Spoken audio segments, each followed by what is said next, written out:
샬롬, 오늘 또 주의 평강이 여러분 가운데 함께하기를 축원합니다. 오늘 또 주의 말씀과 함께하고 예수님과 동행하는 하루의 삶이 되시기를 주의 이름으로 간절히 축원합니다. 오늘 아침 하나님께서 우리에게 허락해 주신 말씀은 출애굽기 7장 14절에서 25절 말씀입니다. 주님께서 모세에게 말씀하셨다. 바로는 고집이 세서 백성들을 내보내기로 거절하였다. 그러니 너는 아침에 바로에게로 가거라. 그가 물가로 갈 것이니 강에서 그를 기다리고 있다가 그를 만나거라. 너는 뱀으로 변했던 그 지팡이를 손에 들고서 그에게 이렇게 말하여라. 히브리 사람의 하나님이신 주님께서 나를 임금님께 보내어 이르시기를 나의 백성을 보내어 그들이 광야에서 나에게 예배하게 하라 하셨는데도 임금님은 아직까지 그 말씀을 듣지 않았습니다. 그래서 주님께서 말씀하시기를 이제 주님께서 친히 주님임을 임금님께 기어이 알리고야 말겠다고 하셨습니다. 보십시오. 내가 쥐고 있는 이 지팡이로 강물을 치면 이 강물이 피로 변할 것입니다. 강에 있는 물고기는 죽고 강물에서는 냄새가 나서 이집트 사람이 그 강물을 마시지 못할 것입니다. 주님께서 다시 모세에게 이르셨다. 너는 아론에게 이르기를 지팡이를 잡고 이집트의 모든 물 곧 강과 운하와 늪과 그 밖에 물이 고인 모든 곳에 손을 내밀라고 해라. 그러면 그 모든 물이 피가 될 것이며 이집트 땅 모든 곳에 피가 될 것이다. 나무 그릇이나 돌 그릇에까지 피가 될 것이다. 모세와 아론은 주님께서 명하신 대로 하였다. 모세가 바로와 그의 신하들 앞에서 지팡이를 들어 강물을 치니 강의 모든 물이 피로 변하였다. 그러자 강에 있는 물고기가 죽고 강물에서 악취가 나서 이집트 사람들이 그 강물을 마실 수 없게 되었다. 이집트 땅의 모든 곳에 피가 괴었다. 그런데 이집트의 마술사들도 자기들의 술법으로 그와 똑같이 하니 주님께서 말씀하신 대로 바로가 고집을 부리면서 그들의 말을 듣지 않았다. 이번에도 바로는 이 일에 아무 관심도 없다는 듯이 발길을 돌려서 궁궐로 들어갔다. 이렇게 하여서 강물을 마실 수 없게 되니 모든 이집트 사람들은 마실 물을 찾아 강 주변에 우물을 팠다. 주님께서 강을 치신 지 이래가 지났다. 아멘. 어느 날 갑자기 이집트 왕 바로 앞에 웬 허접한 80이 넘은 노인네 둘이 찾아와서 어린애 장난감 같은 그런 지팡이 하나 들고 와가지고는 뭐 던지니 뱀이 되게 하고 이런 마술 같은 일을 하면서 자기의 동족 이스라엘 사람들을 내보내라는 그러한 이야기를 하게 됩니다. 뭐 다 마술사도 할 수 있는 그러한 일을 한 것 같아서 바로는 우습기도 하고 어이없기도 하고 기가 막힐 노릇이기 때문에 그는 그의 말을 듣지 않습니다. 13절 말씀, 그러나 주님께서 말씀하신 대로 바로가 고집을 부리고 그들의 말을 듣지 않았다. 주님께서 모세에게 말씀하셨다. 바로는 고집이 세서 백성들을 내보내기를 거절하였다. 이렇게 말씀합니다. 도대체 왜 이렇게 고집 센 사람들이 있는지 몰라요. 왜 사람들은 고집을 부릴까요? 특별히 고집 부리는 사람들의 아주 특징 가운데 하나는 자기 말만 한다는 거예요. 다시 말하면 남의 말은 듣지 않으려 한다는 거예요. 특별히 경험적으로 제가 보면 아는 것이 많은 사람일수록 다른 사람의 말에 귀를 기울일 줄 아는데 아는 것이 많지 않으면 남의 말을 잘 듣지 않고 한 번 고집을 부리면 그것을 잘 내려놓지 않습니다. 그들은 이렇게 생각하지요. 내가 이 고집을 내려놓으면 내가 무시당한다. 이런 생각, 내가 진다. 이런 생각을 갖기 때문에 고집을 부리는 겁니다. 여러분, 그들 사정도 있지요. 왜냐면요, 우물 안에 개구리가 평생을 우물 안만 사는데 그러니까 올려보는 하늘은 동정만 할 수밖에 없지요. 동정만 하다고 고집할 수밖에 없어요. 그 사람도 답답한 거 아니에요. 아니 분명히 하늘은 동정만 할 수밖에 없는 거지요. 그래서 자꾸 고집을 부리게 되는 겁니다. 그러니 아무리 하나님이 바로의 귀에 대고 확성기처럼 이야기하듯 그렇게 여러 가지 모습을 보여주어도 도무지 말을 들으려 하지 않는다는 말이에요. 성경은 우리에게 이렇게 권면합니다. 신명기 27장 10절 말씀에 그런즉 내 하나님 여호와의 말씀을 청종하여 내가 오늘 내게 명령하는 그 명령과 규례를 행할지니라고 말씀하고, 신명기 28장 2절 말씀에 내가 내 하나님 여호와의 말씀을 청종하면 이 모든 복이 내게 임하며 내게 이르리니 그랬어요.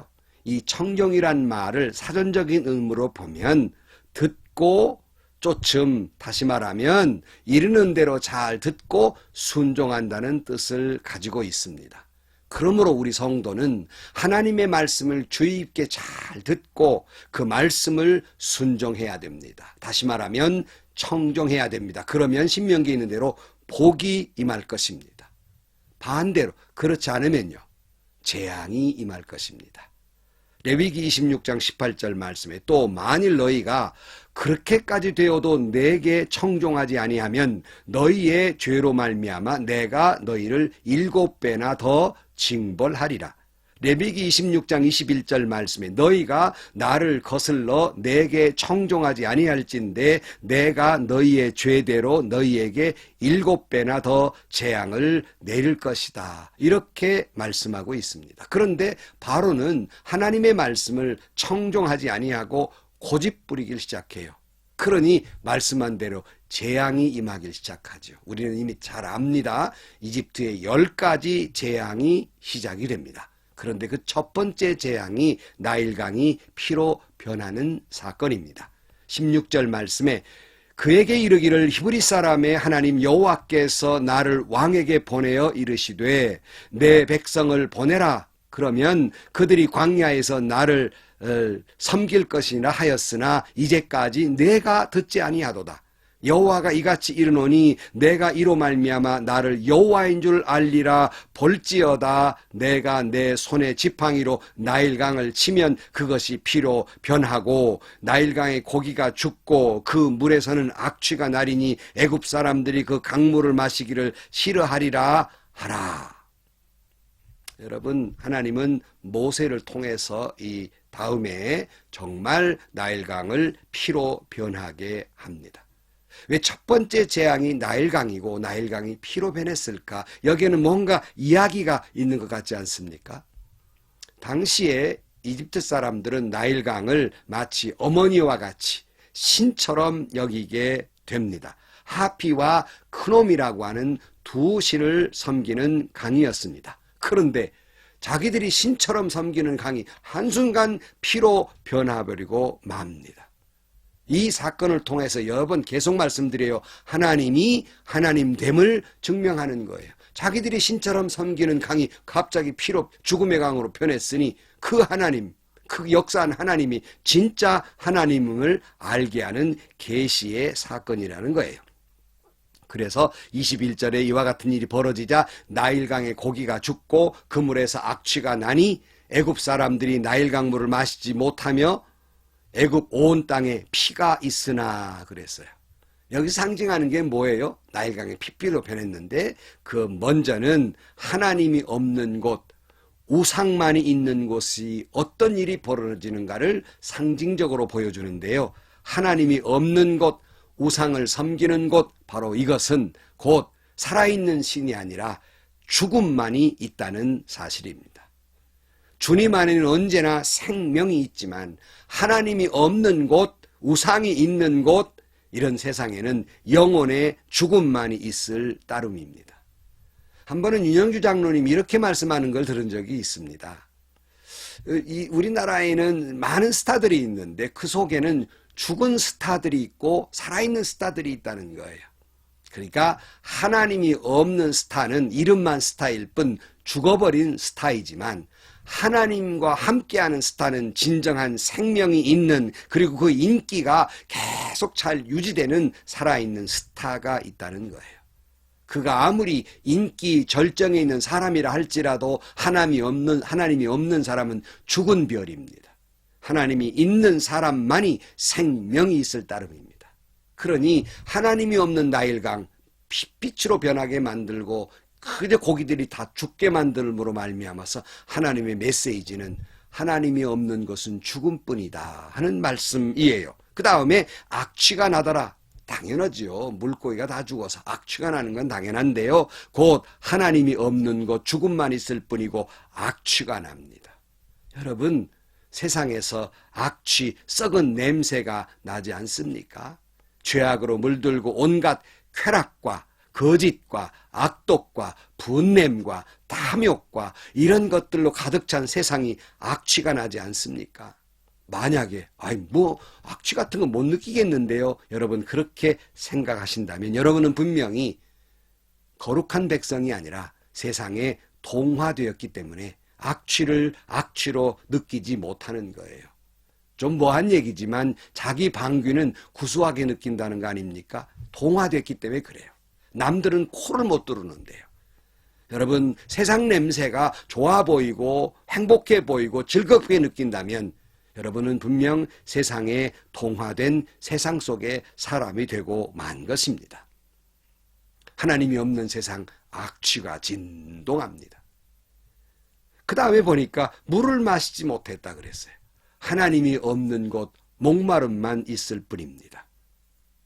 주 안에서는 영원히 목마르지 아니할 것이지만 세상의 것, 쾌락의 것을 마셔보고 탐욕스러움을 마셔보고 권세를 얻어보고 물질을 가득히 창고에 쌓아놓아도 마치 목마른 사람이 바닷물을 마시면 더욱 목마른 것처럼 계속 목마름으로 고통스러워하는 거예요. 하나님이 없는 세상의 문화 속에 쾌락과 온갖 타락한 문화에 빠지면 행복할 것 같지만 순간은 행복해 보이지만 결국 남아있는 것은 인생의 허무함과 그리고 목마름이 점점 더 심하게 되는 거예요. 마치 술을 마시는 사람이 술을 처음 마시면 알딸딸해서 기분이 좋아 보이지만 이내 다음날 아침에 일어나면 머리는 깨질 듯 아프고 그리고 벌컥벌컥 물 마시는 것들을 볼 때에 얼마나 더욱 목마름이 심한지를 알 수 있습니다. 그래서 예수님께서 물길로 온 사마리아 여인에게 뭐라고 말씀합니까? 요한복음 4장 14절 말씀에 내가 주는 물을 마시는 자는 영원히 목마르지 아니하리니 내가 주는 물은 그 속에서 영생하도록 솟아나는 샘물이 되리라. 여러분 예수 안에 영원한 목마름이 없는 그런 행복한 삶을 살게 되기를 주의 이름으로 축원합니다. 하나님은 이렇게까지 나일강을 피피치로 변하게 만들면서 바로에게 말씀하고 있음에도 불구하고 바로는 아무 관심도 없어요.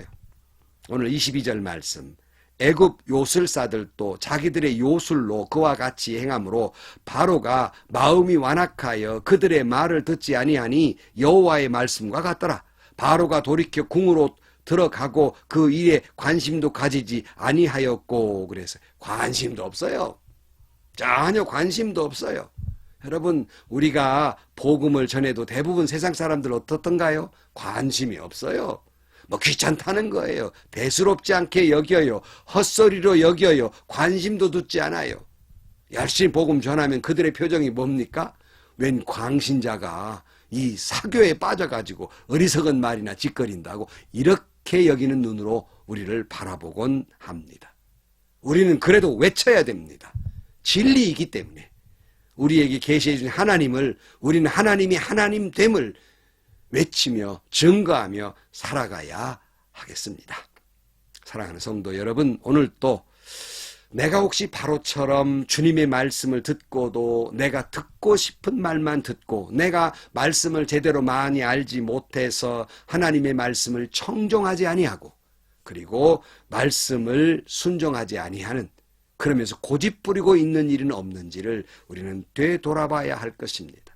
우리는 늘 하나님의 말씀에는 아멘, 아멘만 있을 뿐, 예, 순종만 있을 뿐, 다른 것은 있어서는 아니 될 것입니다. 하나님이 없는 세상 죽음뿐입니다. 악취뿐입니다. 목마름뿐입니다. 다시 한번 주의 말씀을 깨닫고 말씀에 깊이 귀를 기울이고 하나님의 음성을 듣고 순종하여 여러분 거룩한 백성 영원한 생명을 소유한 저와 여러분 되시기를 주의 이름으로 간절히 축원합니다. 기도하시겠습니다. 주님이 아무리 말씀하셔도 세상 사람들은 귀를 기울이지 않지만 저희들은 주의 말씀을 깊이 듣고 말씀에 청종하게 하여 주옵소서. 말씀을 듣고 순종하게 하여 주옵소서. 때로는 하나님이 없는 세상이 달콤해 보일지 모르나 그 속에는 죽음뿐 그리고 목마름뿐임을 다시 한번 깨닫습니다. 주 안에서 영원한 목마름이 없는 영원한 생명, 생수의 강이 흘러 넘치게 하여 주시고 영원한 행복이 흘러 넘치게 하여 주옵소서. 예수님의 이름으로 기도하옵나이다. 아멘. 여러분, 한편으로 보면 세상은 저녁에 화려한 오색 등불처럼 화려해 보이지만 그곳에는 썩은 냄새가 나고 악취가 나고 죽음뿐입니다. 다시 한번 하나님의 말씀만을 순종하면서 청종해서 말씀대로 순종해서 여러분에게는 영원한 생명이 있고 예수 그리스도의 보혈이 여러분 가운데 흘러들어가 그 속에 영원한 생명이 여러분 속에 함께함으로 말미암아서 하나님의 사람, 믿음의 사람, 영원한 생명의 사람들로 살아가시기를 주의 이름으로 간절히 축원합니다. 그 속에 진정한 평화가 여러분 가운데 함께 하시고요. 참 행복한 하루 그리고 놀라운 하나님의 은혜와 축복이 경험되어지는 하루가 되시기를 주의 이름으로 간절히 축원합니다.